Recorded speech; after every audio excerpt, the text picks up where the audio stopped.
The Complete Works of William Shakespeare by William Shakespeare. Act 2. Scene I. A hall in Angelo's house. Enter Angelo, Aeschylus, a justice, provost, officers, and other attendants. Angelo. We must not make a scarecrow of the law, setting it up to fear the birds of prey, and let it keep one shape till custom make it their perch, and not their terror. Aeschylus. Aye, but yet let us be keen, and rather cut a little than fall and bruise to death. Alas! This gentleman, whom I would save, had a most noble father. Let but your honor know, whom I believe to be most straight in virtue, that, in the working of your own affections, had time coed with place, or place with wishing, or that the resolute acting of our blood could have attained effect of your own purpose, whether you had not sometime in your life erred in this point which now you censure him, and pulled the law upon you. Angelo. 'Tis one thing to be tempted, Aeschylus, another thing to fall. I not deny the jury, passing on the prisoner's life, may in the sworn 12 have a thief or two guiltier than him they try. What's open made to justice, that justice seizes? What knows the laws that thieves do pass on thieves? 'Tis very pregnant, the jewel that we find, we stoop and take, because we see it, but what we do not see we tread upon, and never think of it. You may not so extenuate his offense, for I have had such faults, but rather tell me, when I, that censure him, do so offend, let mine own judgment pattern out my death, and nothing come impartial. Sir, he must die. Aeschylus. Be it as your wisdom will. Angelo. Where is the provost? Provost. Here, if it like your honor. Angelo. See that Claudio be executed by 9 tomorrow morning. Bring him his confessor. Let him be prepared, for that's the utmost of his pilgrimage. Exit Provost Aeschylus. Aside, well, heaven forgive him! And forgive us all! Some rise by sin, and some by virtue fall, some run from breaks of ice, and answer none, and some condemned for a fault alone. Enter Elbow and officers with froth and Pompey. Elbow. Come, bring them away. If these be good people in a commonweal that do nothing but use their abuses in common houses, I know no law. Bring them away. Angelo. How now, sir? What's your name, and what's the matter? Elbow. If it please your honor, I am the poor Duke's constable, and my name is Elbow. I do lean upon justice, sir, and do bring in here before your good honor 2 notorious benefactors. Angelo. Benefactors? Well, what benefactors are they? Are they not malefactors? Elbow. If it please your honor, I know not well what they are, but precise villains they are, that I am sure of, and void of all profanation in the world that good Christians ought to have. Aeschylus. This comes off well, here's a wise officer. Angelo. Go to, what quality are they of? Elbow is your name? Why dost thou not speak, Elbow? Pompey.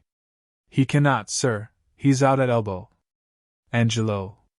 What are you, sir? Elbow. He, sir? A tapster, sir, parcel bawd, one that serves a bad woman, whose house, sir, was, as they say, plucked down in the suburbs, and now she professes a hot house, which, I think, is a very ill house too. Aeschylus. How know you that? Elbow. My wife, sir, whom I detest before heaven and your honor. Aeschylus. How? Thy wife? Elbow. Aye, sir, whom I thank heaven, is an honest woman. Aeschylus. Dost thou detest her therefore? Elbow. I say, sir, I will detest myself also, as well as she, that this house, if it be not a bawd's house, it is pity of her life, for it is a naughty house. Aeschylus. How dost thou know that, constable? Elbow. Marry, sir, by my wife, who, if she had been a woman cardinally given, might have been accused in fornication, adultery, and all uncleanliness there. Aeschylus. By the woman's means? Elbow. Aye, sir, by Mistress Overdone's means, but as she spit in his face, so she defied him. Pompey. Sir, if it please your honor, this is not so. Elbold. Prove it before these varlets here, thou honorable man, prove it. Aeschylus. Do you hear how he misplaces? Pompey. Sir, she came in great with child, and longing, saving your honor's reverence for stewed prunes. Sir, we had but two in the house, which at that very distant time stood, as it were, in a fruit dish, a dish of some 3 pence. Your honors have seen such dishes. They are not china dishes, but very good dishes. Aeschylus. Go to, no matter for the dish, sir. Pompey. No, indeed, sir, not of a pin, you are therein in the right, but to the point. As I say, this mistress Elbow, being, as I say, with child, and being great-bellied, and longing, as I said, for prunes, and having but 2 in the dish, as I said, Master Froth here, this very man, having eaten the rest, as I said, and, as I say, paying for them very honestly, for, as you know, Master Froth, I could not give you 3 pence again froth. No, indeed. Pompey. Very well, you being then, if you be remembered, cracking the stones of the foresaid prunes froth. Aye, so I did indeed. Pompey. Why, very well, I telling you then, if you be remembered, that such a one and such a one were past cure of tea. He think you would have, unless they kept very good diet, as I told you froth. All this is true. Pompey. Why, very well then, Aeschylus. Come, you are a tedious fool. To the purpose, what was done to Elbow's wife that he hath cause to complain of? Come me to what was done to her. Pompey. Sir, your honor cannot come to that yet. Aeschylus. No, sir, nor I mean it not. Pompey. Sir, but you shall come to it, by your honor's leave. And I beseech you, look into Master Froth here, sir, a man of 80 pound a year, whose father died at Hallowmas was not at Hallowmas, Master Froth? Froth. All Hallow Eve. Pompey. Why, very well, I hope here be truths. He's, sir, sitting, as I say, in a lower chair, sir, 'twas in the bunch of grapes, where, indeed, you have a delight to sit, have you not? Froth. I have so, because it is an open room, and good for winter. Pompey. Why, very well then, I hope here be truths. Angelo. This will last out a night in Russia, when nights are longest there. I'll take my leave, and leave you to the hearing of the cause, hoping you'll find good cause to whip them all. Aeschylus. I think no less. Good morrow to your lordship. Exit Angelo. Now, sir, come on, what was done to Elbow's wife, once more? Pompey. Once, sir. There was nothing done to her once. Elbow. I beseech you, sir, ask him what this man did to my wife. Pompey. I beseech your honor asked me. Aeschylus. Well, sir, what did this gentleman to her? Pompey. I beseech you, sir, look in this gentleman's face. Good Master Froth, look upon his honor, 'tis for a good purpose. Doth your honor mark his face? Aeschylus. Aye, sir, very well. Pompey. Nay, I beseech you, mark it well. Aeschylus. Well, I do so. Pompey. Doth your honor see any harm in his face? Aeschylus. Why, no. Pompey. I'll be suppositoried upon a book his face is the worst thing about him. Good then. If his face be the worst thing about him, how could Master Froth do the constable's wife any harm? I would know that of your honor. Aeschylus. He's in the right, constable, what say you to it? Elbow. First, and it like you, the house is a respected house. Next, this is a respected fellow, and his mistress is a respected woman. Pompey. By this hand, sir, his wife is a more respected person than any of us all. Elbow. Varlet, thou least, wicked varlet, the time is yet to come that she was ever respected with man, woman, or child. Pompey. Sir, she was respected with him before he married with her. Aeschylus. Which is the wiser here, justice or iniquity? Is this true? Elbow. O thou caitiff! O thou varlet! O thou wicked Hannibal! I respected with her before I was married to her. If ever I was respected with her, or she with me, let not your worship think me the poor duke's officer. Prove this, thou wicked Hannibal, or I'll have mine action of battery on thee. Aeschylus. If he took you a box ear, you might have your action of slander too. Elbow. Marry, I thank your good worship for it. What is your worship's pleasure I shall do with this wicked caitiff? Aeschylus. Truly, officer, because he hath some offences in him that thou wouldst discover if thou couldst, let him continue in his courses till thou knowst what they are. Elbow. Marry, I thank your worship for it. Thou sayest, thou wicked varlet, now, what's come upon thee? Thou art to continue now, thou varlet, thou art to continue. Aeschylus. Where were you born, friend? Froth. Here in Vienna, sir. Aeschylus. Are you of 80 pounds a year? Froth. Yes, and please you, sir. Aeschylus. So. What trade are you of, sir? Pompey. A tapster, a poor widow's tapster. Aeschylus. Your mistress' name? Pompey. Mistress Overdone. Aeschylus. Has she had any more than one husband? Pompey. 9, sir, overdone by the last. Aeschylus. 9. Come hither to me, Master Froth. Master Froth, I would not have you acquainted with tapsters. They will draw you, Master Froth, and you will hang them. Get you gone, and let me hear no more of you. Froth. I thank your worship. For mine own part, I never come into any room in a tap-house but I am drawn in. Aeschylus. Well, no more of it, Master Froth, farewell. Exit Froth, come you hither to me, Master Tapster. What's your name, Master Tapster? Pompey. Pompey. Aeschylus. What else? Pompey. Bum, sir. Aeschylus. Troth, and your bum is the greatest thing about you, so that, in the beastliest sense, you are Pompey the Great. Pompey, you are partly a bawd, Pompey, howsoever you colour it in being a tapster. Are you not? Come, tell me true, it shall be the better for you. Pompey. Truly, sir, I am a poor fellow that would live. Aeschylus. How would you live, Pompey, by being a bawd? What do you think of the trade, Pompey? Is it a lawful trade? Pompey. If the law would allow it, sir. Aeschylus. But the law will not allow it, Pompey, nor it shall not be allowed in Vienna. Pompey. Does your worship mean to geld and splay all the youth of the city? Aeschylus. No, Pompey.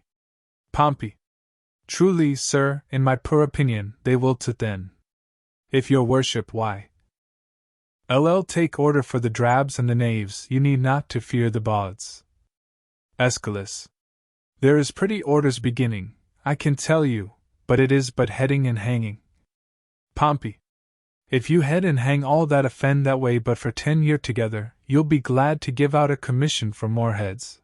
If this law hold in Vienna 10 year, I'll rent the fairest house in it, after 3d a bay. If you live to see this come to pass, say Pompey told you so. Aeschylus. Thank you, good Pompey, and in requital of your prophecy, hark you, I advise you, let me not find you before me again upon any complaint whatsoever, no, not for dwelling where you do. If I do, Pompey, I shall beat you to your tent, and prove a shrewd Caesar to you. In plain dealing, Pompey, I shall have you whipped. So for this time, Pompey, fare you well. Pompey. I thank your worship for your good counsel. Aside, but I shall follow it as the flesh and fortune shall better determine. Whip me? No, no, let Carmen whip his jade. The valiant heart's not whipped out of his trade. Exit Aeschylus. Come hither to me, Master Elbow, come hither, Master Constable. How long have you been in this place of constable? Elbow. 7 year and a half, sir. Aeschylus. I thought by the readiness in the office you had continued in it some time. You say 7 years together? Elbow. And a half, sir. Aeschylus. Alas, it hath been great pains to you. They do you wrong to put you so oft upont. Are there not men in your ward sufficient to serve it? Elbow. Faith, sir, few of any wit in such matters. As they are chosen, they are glad to choose me for them. I do it for some piece of money, and go through with all. Aeschylus.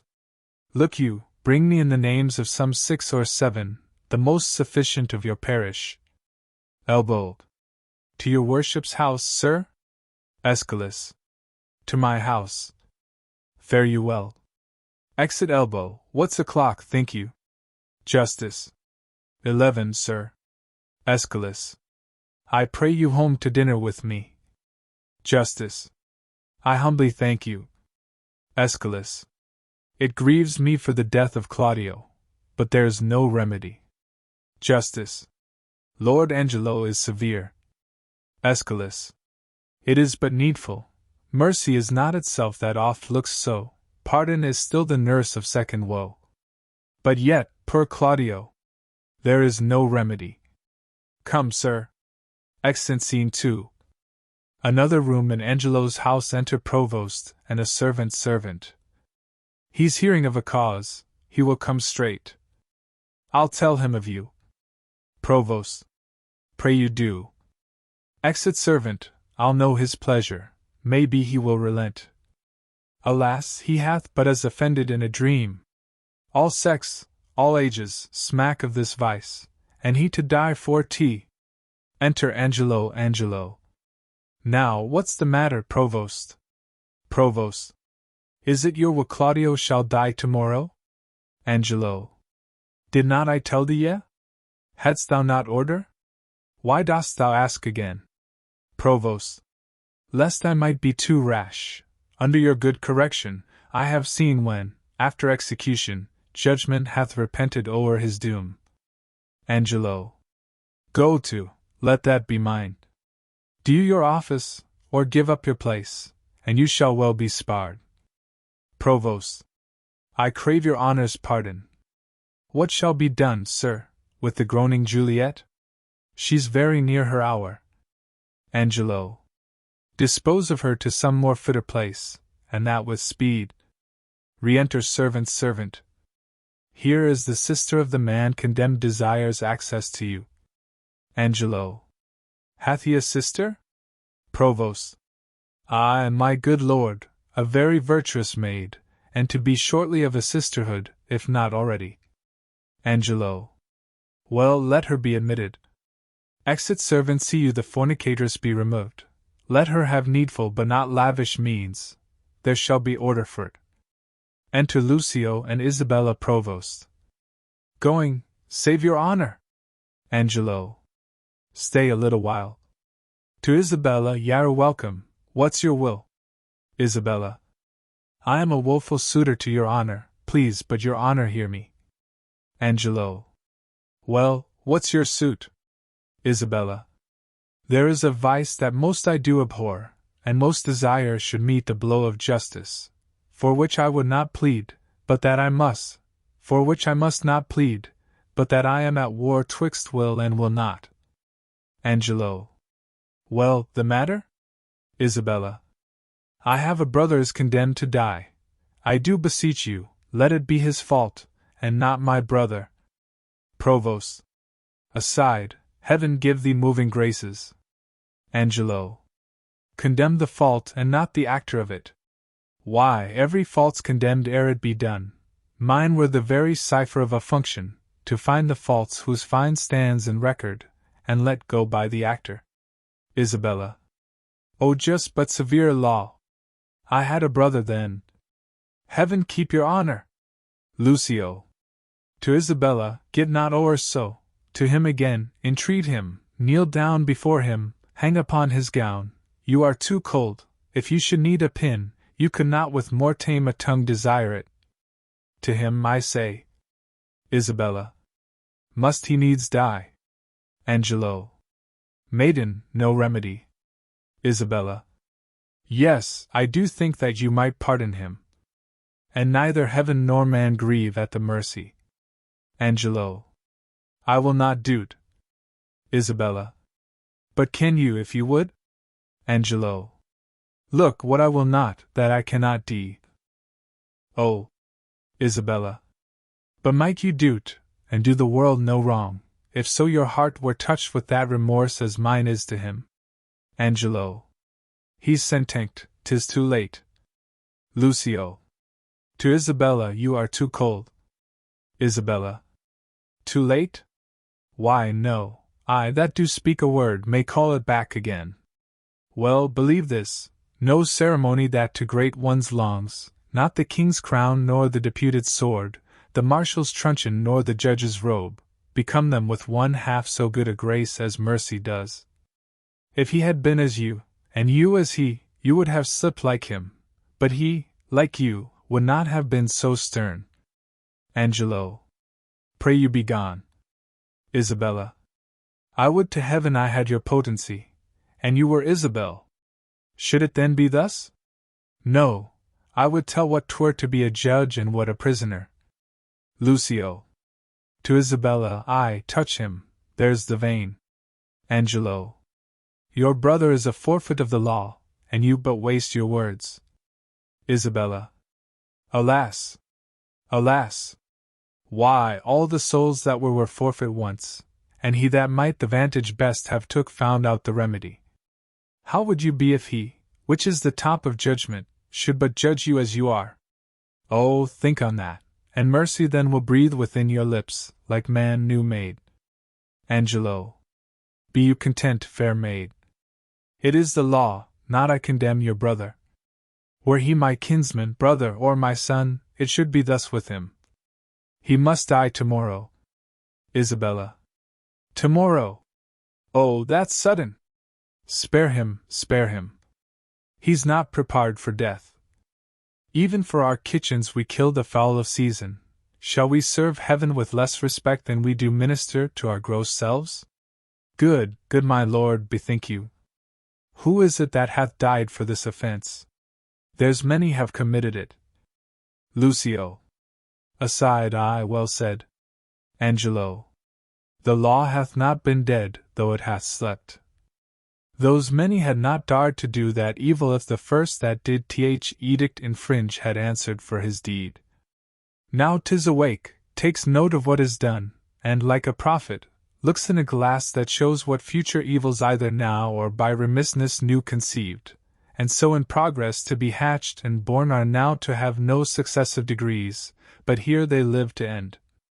Isabella. Yet show some pity. Angelo. I show it most of all when I show justice, for then I pity those I do not know, which a dismissed offense would after gall, and do him right that, answering one foul wrong, lives not to act another. Be satisfied, your brother dies tomorrow, be content. Isabella. So you must be the first that gives this sentence, and he that suffers. Oh, it is excellent to have a giant's strength, but it is tyrannous to use it like a giant. Lucio. To Isabella, that's well said. Isabella. Could great men thunder as Jove himself does, Jove would never be quiet, for every pelting petty officer would use his heaven for thunder, nothing but thunder. Merciful heaven, thou rather, with thy sharp and sulphurous bolt, splits the unwedgeable and gnarled oak than the soft myrtle. But man, proud man, dressed in a little brief authority, most ignorant of what he's most assured, his glassy essence, like an angry ape, plays such fantastic tricks before high heaven as makes the angels weep, who, with our speens, would all themselves laugh mortal. Lucio. To Isabella, oh, to him, wench! He will relent, he's coming, I perceive t. Provost. Aside, pray heaven she win him. Isabella. We cannot weigh our brother with ourself. Great men may jest with saints, 'tis wit in them, but in the less foul profanation. Lucio. To Isabella, thou art ith right, girl, more o' that. Isabella. That in the captain's but a choleric word which in the soldier is flat blasphemy. Lucio. To Isabella, art avest thou that? Morant. Angelo. Why do you put these sayings upon me? Isabella. Because authority, though it err like others, hath yet a kind of medicine in itself that skins the vice top. Go to your bosom, knock there, and ask your heart what it doth know that's like my brother's fault.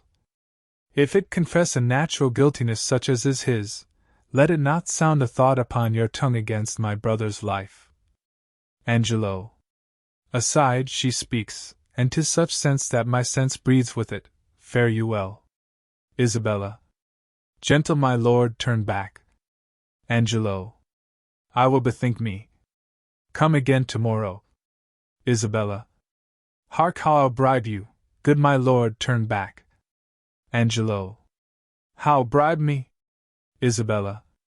Aye, with such gifts that heaven shall share with you. Lucio. To Isabella you had marred all else. Isabella. Not with fond sickness of the tested gold, or stones, whose rate are either rich or poor as fancy values them, but with true prayers that shall be up at heaven and enter there ere sunrise, prayers from preserved souls, from fasting maids, whose minds are dedicate to nothing temporal. Angelo. Well, come to me tomorrow. Lucio. To Isabella go to, 'tis well, away. Isabella. Heaven keep your honor safe. Angelo. Aside, amen, for I am that way going to temptation where prayers cross. Isabel. At what hour tomorrow shall I attend your lordship? Angelo. At any time forenoon. Isabella. Save your honor! Exeunt all but Angelo. Angelo. From thee, even from thy virtue. What's this, what's this? Is this her fault or mine? The tempter or the tempted, who sins most? Ha! Not she, nor does she tempt, but it is I that, lying by the violet in the sun, do as the carrion does, not as the flower, corrupt with virtuous season. Can it be that modesty may more betray our sense than woman's lightness? Having waste ground enough, shall we desire to raise the sanctuary, and pitch our evils there? Oh, fie, fie, fie! What dost thou, or what art thou, Angelo? Dost thou desire her foully for those things that make her good? Oh, let her brother live! Thieves for their robbery have authority when judges steal themselves. What, do I love her, that I desire to hear her speak again, and feast upon her eyes? What is thy dream on? O cunning enemy, that, to catch a saint, with saints dost bait thy hook? Most dangerous is that temptation that doth goad us on to sin in loving virtue.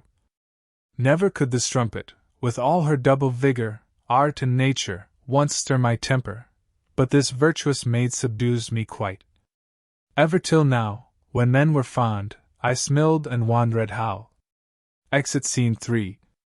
A prison enter Severly, Duke, disguised as a friar, and Provost Duke. Hail to you, Provost. So I think you are. Provost. I am the Provost. What's your will, good friar? Duke. Bound by my charity and my blessed order, I come to visit the afflicted spirits here in the prison. Do me the common right to let me see them, and to make me know the nature of their crimes, that I may minister to them accordingly. Provost. I would do more than that, if more were needful. Enter Juliet. Look, here comes one, a gentlewoman of mine, who, falling in the flaws of her own youth, hath blistered her report. She is with child, and he that got it, sentink a young man more fit to do another such offence than die for this. Duke. When must he die? Provost. As I do think tomorrow. To Juliet I have provided for you. Stay a while and you shall be conducted. Duke. Repent you, fair one, of the sin you carry? Juliet. I do, and bear the shame most patiently. Duke. I'll teach you how you shall arraign your conscience, and try your penitence, if it be sound or hollowly put on. Juliet. I'll gladly learn. Duke. Love you the man that wronged you? Juliet. Yes, as I love the woman that wronged him. Duke. So then, it seems, your most offenseful act was mutually committed. Juliet. Mutually. Duke. Then was your sin of heavier kind than his. Juliet. I do confess it, and repent it, father. Duke. 'Tis meet so, daughter. But less you do repent as that the sin hath brought you to this shame, which sorrow is always toward ourselves, not heaven, showing we would not spare heaven as we love it, but as we stand in fear. Juliet. I do repent me as it is an evil, and take the shame with joy. Duke. There rest. Your partner, as I hear, must die tomorrow, and I am going with instruction to him. Grace go with you. Benedicite. Exit. Juliet. Must die tomorrow. Oh, injurious law, that respites me a life whose very comfort is still a dying horror. Provost. 'Tis pity of him. Exit. Scene 4. Angelo's house. Enter Angelo. Angelo. When I would pray and think, I think and pray to several subjects. Heaven hath my empty words, whilst my invention, hearing not my tongue, anchors on Isabel. Heaven in my mouth, as if I did but only chew his name, and in my heart the strong and swelling evil of my conception. The state whereon I studied is, like a good thing being often read, grown sere and tedious. Yea, my gravity, wherein let no man hear me I take pride, could I with boot change for an idle plume which the air beats for vain. O place, O form, how often dost thou with thy case, thy habit, wrench off from fools, and tie the wiser souls to thy false seeming. Blood, thou art blood. Let's write good angel on the devil's horn, 'tis not the devil's crest. Enter servant. How now, who's there? Servant. One Isabel, a sister, desires access to you. Angelo. Teach her the way. Exit. Servant. O heavens! Why does my blood thus muster to my heart, making both it unable for itself and dispossessing all my other parts of necessary fitness? So play the foolish throngs with one that swoons, come all to help him, and so stop the air by which he should revive, and even so the general subject to a well-wished king quit their own part, and in obsequious fondness crowd to his presence, where their untaught love must needs appear offense. Enter Isabella. How now, fair maid? Isabella. I am come to know your pleasure. Angelo. That you might know it would much better please me than to demand what 'tis. Your brother cannot live. Isabella. Even so. Heaven keep your honor. Angelo. Yet may he live a while, and it may be, as long as you or I, yet he must die. Isabella. Under your sentence? Angelo. Yea. Isabella. When? I beseech you that. In his reprieve, longer or shorter, he may be so fitted that his soul sicken not. Angelo. Ha! Fie, these filthy vices! It were as good to pardon him that hath from nature stolen a man already made, as to remit their saucy sweetness that do coin heaven's image and stamps that are forbid. 'Tis all as easy falsely to take away a life true made as to put metal and restrained means to make a false one. Isabella. 'Tis set down so in heaven, but not in earth. Angelo. Say you so? Then I shall pose you quickly. Which had you rather, that the most just law now took your brother's life, or, to redeem him, give up your body to such sweet uncleanness as she that he hath stained? Isabella. Sir, believe this, I had rather give my body than my soul. Angelo. I talk not of your soul. Our compelled sins stand more for number than for account. Isabella. How say you? Angelo. Nay, I'll not warrant that, for I can speak against the thing I say. Answer to this. I, now the voice of the recorded law, pronounce a sentence on your brother's life. Might there not be a charity in sin to save this brother's life?